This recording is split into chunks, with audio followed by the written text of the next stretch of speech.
Welcome everyone to a new topic called Linux environment. I am Manibhushan D'Souza, Assistant Professor at Computer Science Department in Dr. P. Dayananda Pai, P. Satish Pai, GFGC Mangalore. Today we are going to begin the first topic on Linux environment, and the topic title for today is Unix operating system an overview. Today we are going to see a brief history of Unix, and then we are going to see the system structure of the Unix.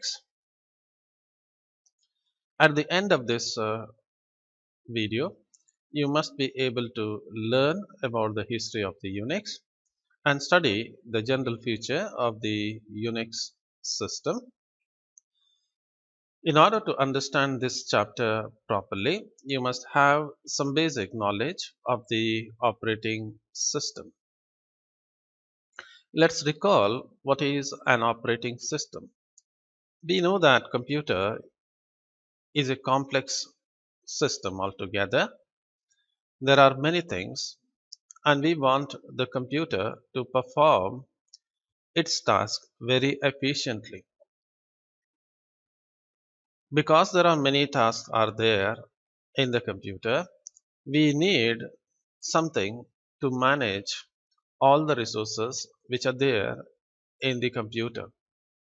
And the operating system is the one that manages all the system resources of the computer. Now, the system resources include its memory, the processes which are running, and all the input output devices which are connected to the system. One of the tasks of the operating system is to manage all the resources efficiently and in a secured manner. Apart from this, operating system also acts as an interface between the users of the computer and the computer hardware. Most of the operating system today provide a user-friendly environment in which user can easily develop their own programs as well as they can execute their programs. Let's look at the history of Unix. Unix history started from the Multics. In 1965, three organizations came together, one of them being Massachusetts Institute of Technology, which is also called as MIT of United States, AT&T Bell Labs, and General Electric Company. One of them was a British company and the other was an United States company. Together, they wanted to develop a time-sharing operating system. Just to recall, what is time-sharing is, in time-sharing, the operating system shares its time among many users. So, if 10 users are connected to your computer, then you are given only a fraction of time to execute your program. Then the operating system switches to the second person and it gives a quanta of time to the user, then switches to the next person. So this is how it goes. Suppose if there are three people are there who are using the operating system. So initially, for a small fraction of time, the operating system will perform the task of the first user. Whether the task is completed or not, after a small amount called as quanta, the operating system switches to the second user and performs the task that is given by the second user.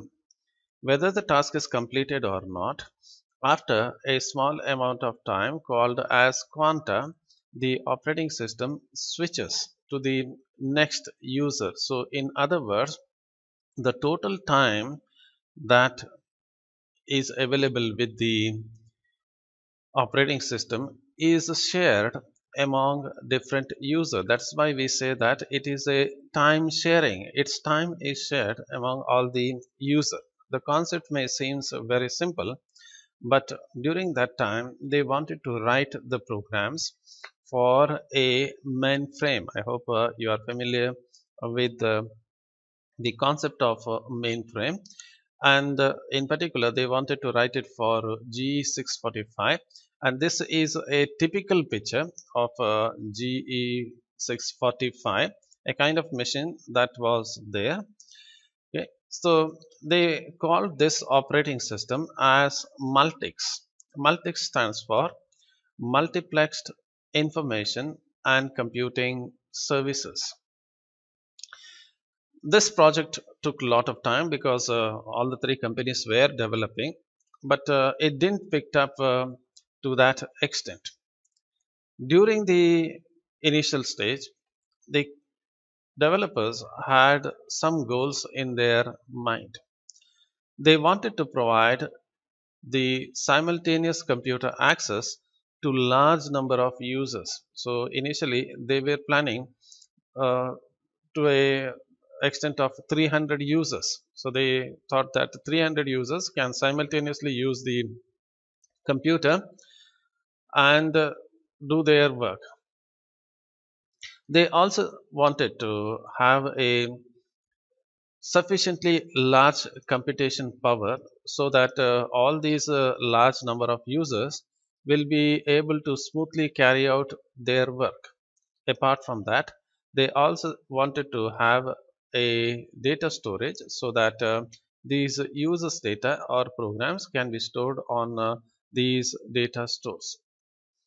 The next goal that they had when they built the Multics was to allow the users to share their data easily among each other. With this goal, they started their Multics project. As I told you, this project didn't go well for a very long time, and one of the company, that is AT&T Bell Labs, slowly pulled out of this project. They said we will not be supporting, it's not going anywhere. So they came out of that particular project. However, the researchers who were developing this particular operating system, mainly Ken Thompson, Dennis Ritchie, Doug McElroy, and Joe Osana, they decided to redo this work on a smaller scale. So this was the project was originally meant for the mainframe, which was very costlier during that time, and today also we have large servers are costlier, but they wanted to do it for a smaller version, and they took DEC. Okay, one of the manufacturing company. DEC has been taken over by Compaq. Compaq and HP merged together later. So today you see HP as your laptop. Some of you may be having HP laptop, and this is a company that is in joint venture with one other company called as Compaq, and this company is still there. However, this DEC, okay, Digital Electronic, has been taken over by DEC a longer time. So this is a history. So during that time, DEC was one of the leading manufacturer, and they decided to develop their program to continue working on their old Multics project on this machine, and they called this particular operating system as Unix. It was not called as the Unix that you are familiar today. So Unix stands for Uniplexed Information and Computing Services. This was the time they started working on it. Okay. During this time, all the developers have put a lot of effort. They developed a lot of inner details of that particular operating system. However, they were developing the program using one programming language called as BPCL. BPCL stands for Basic Combined Programming Language, which was developed very early in 1967 by Richard Martins. and this was used for writing the operating system and compiler. This kind of software were developed using this programming language, and they found that this is not so very powerful. So Ken Thompson remodeled some of the features of BPCL, and he introduced a new programming language called as B, which is derived from BPCL. This was created after 3 years in 1970. So using B, these people started developing the early version of the Unix operating system in their Bell laboratory. Later, Dennis Ritchie developed C, which is not, which is a combination of BPCL and the B language. So today you have already studied the C programming language, and some of you may be wondering why that word C has come. So they developed with the it is an extension of B, so it is called as C. So these three people were the great persons behind this. So Richard Martin started BPCL, Ken Thompson developed B, and Dennis Ritchie, you are already familiar. He developed the C programming language. So the Unix was written in C, and in fact, Dennis Ritchie published a research paper in 1974 describing the Unix system in the ACM. This is a research journal where he has published the idea of how the Unix will look like. Many people liked the idea that was proposed by Dennis Ritchie, and this is how the Unix, the base idea of the Unix started. In between, a lot of things happened. They developed a uh, gaming project also in between, but they developed the Unix. However, the AT&T Labs, that's the original company, had an agreement with the federal government. Actually, federal government had given a ruling saying that they cannot sell their OS to the others. So that was a rule that the people had. So today, you know very well, many Chinese apps are being banned. So as the government says, they have to follow. So what these AT&T people did was they gave their Unix operating system to the universities, who said, we liked your idea and we want to develop more on this. We want to add new things to this. So for educational purpose, everything you know very well is for free. So AT&T Lab gave the Unix system to the many university. Whoever said that we are going to use it for our research work and so on. So start using it. We are not going to charge you anything. They gave the Unix operating to them. So parallelly, many universities also started using it as well as modifying and improving the Unix operating system. In 1977, the Unix started picking up like anything. Almost 125 universities were using the Unix, or they were doing research with the Unix. So Unix became one of the popular OS, not only in the universities. And for those who are not very familiar with the AT&T, AT&T's main business is telecommunication, like how you have Jio and Airtel. During that time, AT&T in United States was a telecommunication company. So the Unix was used in the telephone company for developing programs as well as for network transaction and all the operation services in the real time. So that 1977, at the time of 1977, Unix was there not only in the university but was also functioning in telephone companies. Okay. In 1977 also was a landmark wherein the Unix system, which was mainly meant for PDP, was actually ported in the sense was transferred to the other non-PDP machine. So olden days the Unix was only working on PDP. It was not working in the other computers. If you, well, just to give you an analogy, if you really didn't get it, you have your Android phone, and just to say that WhatsApp was working only on Android phone. This is just an analogy. So WhatsApp was working only on the Android phone, and now they made it work on the iPhone. So kind of that kind of thing. So Unix was working in PDP, and they made it work on Interdata 8 bar 32. So however, this was done, it is not something great. This was done without much of an effort. There was not much change to the code that was done, because it was written in the programming language C. C is highly portable. So C compilers were available for many other machines. So they were able to easily port the Unix from the PDP to the non-PDP machine.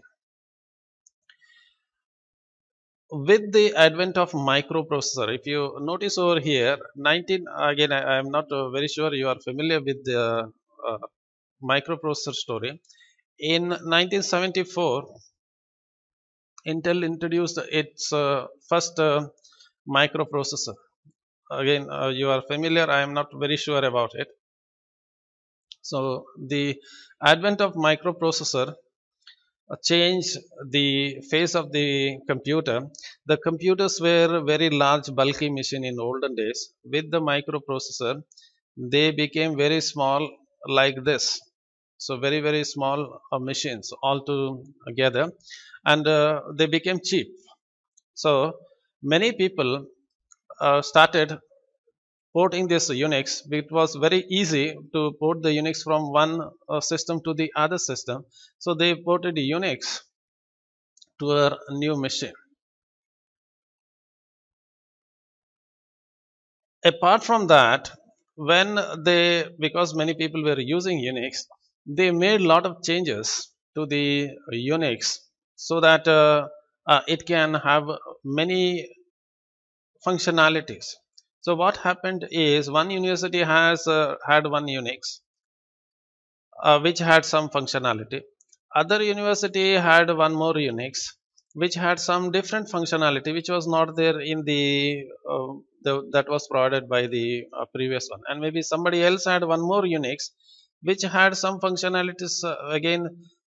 Some of them may be common, some of them are different. So this is what happened. So there were several variants of the basic system. So if you buy Unix from this vendor, you get Unix some functionality. If you buy it from the other, you get something else. This is same as if you buy a car from Maruti, you get some functionality. If you buy a car from Honda or Toyota, you get some functionality. The basic is it's a car. Same thing.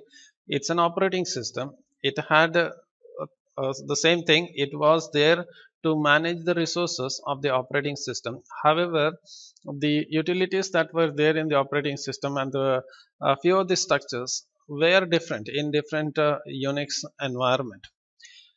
So from 1997 to 1982, the Bell Laboratory, what it did was it took many variants, a lot of changes. Different people had added different things to the Unix. So we had a Unix, so-called Unix, with some functionality. Again, Unix with some other functionality. Again, Unix with some other functionality. So what they did was they started integrating different functionalities into one system. Okay, and this was commercially given out as Unix System 3, which had all the variants, almost all the variants. uh, Good things about, so-called the good things about all these systems were put together in Unix System 3. Later they upgraded it to Unix 4, Unix 5, and the last one to come out is the Unix System 5. This was the one that was the last one. And in 1983, AT&T said that we are officially selling this and we will give the support. Anybody who buys Unix System 5, we will give the official support. In other words, they will provide the services. If it is not working, they will correct the problem. So how you get the support from Microsoft? If you have Microsoft Windows or Microsoft Office, the licensed version, and if you have some trouble, you can directly call Microsoft people and they will give you a product support. So this was the idea. However, many universities had their own Unix. In one particular university, that is University of California in Berkeley, decided to pull out its own operating system, and it is called as BSD, Berkeley Software Distribution, BSD Unix, which was famous during that time. So this is how the Unix history started. There were two main variants. One was the Unix System 5, the other one was BSD. So if you look at the time span 1970 onwards, so Bell Laboratory started it, and you have one primary distribution, that is BSD. From the BSD, many versions came. One version was the Sun Solaris. Sun Microsystem, you are familiar, was famous for its Java. The Microsoft, the company that you are famous for its Windows operating system. Olden days, it started the Unix variant called as Xenix. It was one of the operating system that Microsoft was selling. There was the other variant of BSD. This was the BSD, that is Berkeley Software Distribution from the University of California. The one operating system was the next step, which was again derived from BSD. Why this next step is very important is the kernel of this next step, that is the Darwin, was taken up by Macintosh, and they started the Mac OS. So your Apple machine that you are using, Mac OS, is actually derived from the Unix. Its core is Darwin, which is a Unix altogether. So you have the Unix OS. If you look at the System 5 variants, the HP started its own Unix called as UX. The IBM started its own variant of Unix called as AIX for IBM, and there was a Unixware, which was also famous, and you have the SCO Unix, that is Santa Cruz operating system. Also the STI, which is famous for those who have studied about the graphics. You are familiar with that company STI. It started its IRIX. If you notice them, all of them are derived from the Unix. So if you look at the world today, the very best known operating systems are all derived from the Unix. But that's not the end of it. The GNU project started in around 80-83 and so on. From this, Linus Torvald derived Linux, which is again a variant of Unix. So if you notice, all the Linux operating system that you have, the core of it is Unix.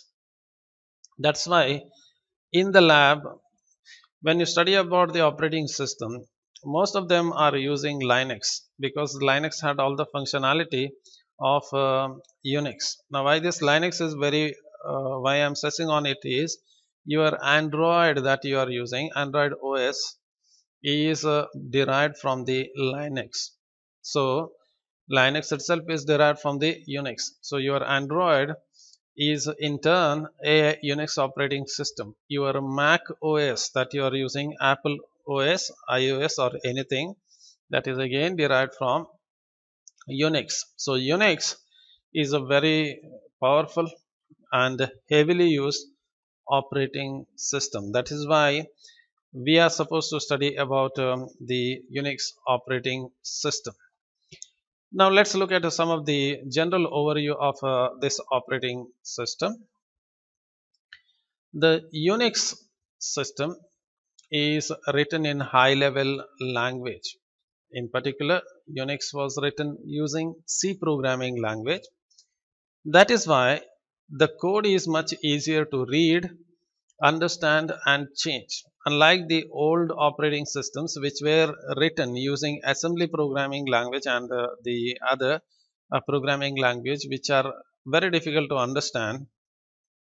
So this particular programming language, because C was involved in developing the program, it was easy to make modification to this, as well as it was easy to move the operating system from one type of machine to the other type of machine.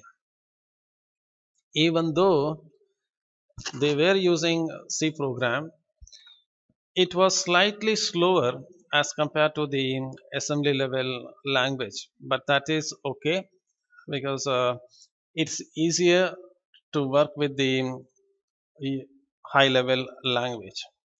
Next comes is the user interface. Now today if you look at your Android, which is much easier to use. Now if you go back to the Linux operating system, they have the GUI which is easier to use. Now if you go back to the old Unix environment, there are many shells which are available. So if you're familiar with the Unix, you know what I'm talking about. If you're not very familiar, I'll talk about it later. So the shells provide a interactive way in which you can issue a command to the operating system and get the work done. So the Unix with this simpler user interface, you can get all the services that are provided by the Unix. Next comes is the file system. The file system in Unix is hierarchical. That means it is a tree structure. Again, I'm not very familiar with the your knowledge about the tree structure. Tree starts with the root. Then you have the first level. Then you can have the second level. So this kind of structure. Again, you can have one more level. So this kind of structure is called as a tree structure. Now this is a very efficient way of storing the information. We will look at that file system later in our course. Next one is it has a consistent file format, so that it is easier to write an application that makes that can read the data from the programs and read and write the data that was created by the other programs. The other features of the Unix include it has a simple and consistent interface to the peripheral device. So if you are a hardware manufacturer, so like, suppose if you want to create a mouse, a hardware mouse or a keyboard, if a company is manufacturing something, a hardware like keyboard, mouse or a hard disk or anything, to interface with the Unix, it is very simple. So it provides a simple consistent interface so that the devices can easily interact with the operating system. The base idea of the Unix was to be used by many users. So it's a multi-user operating system, as well as it supports more than one microprocessor. So it supports many users simultaneously, as well as it can work on more than one processor. Today the microprocessor that you buy, that is i3, i5, i7 or Ryzen or any other microprocessor itself has many processing units.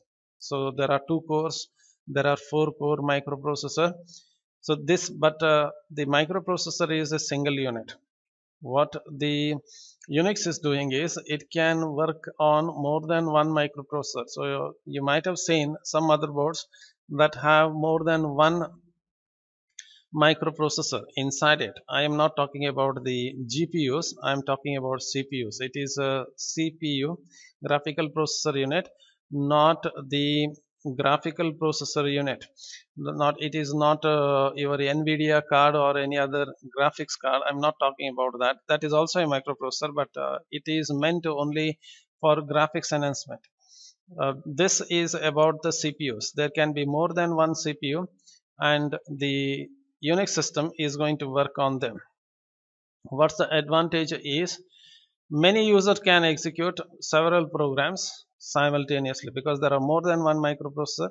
Many users can simultaneously use it. The other good thing about the Unix environment is, as a user, you don't need to know about how the machine is really working. Now this is very important thing. That is the reason today everybody is using Android phone or iPhone or any other phone.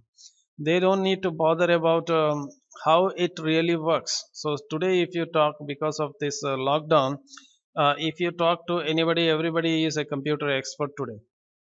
They are expert because they know how to use a software. They don't know how that software really works. They don't know the architecture of the machine. Olden days, if you are a computer savvy, then you must know all of these things. It is not just using the software, it is how the software is going to run and how the system is built up. Everything has to be known, then only they call you as a computer a professional.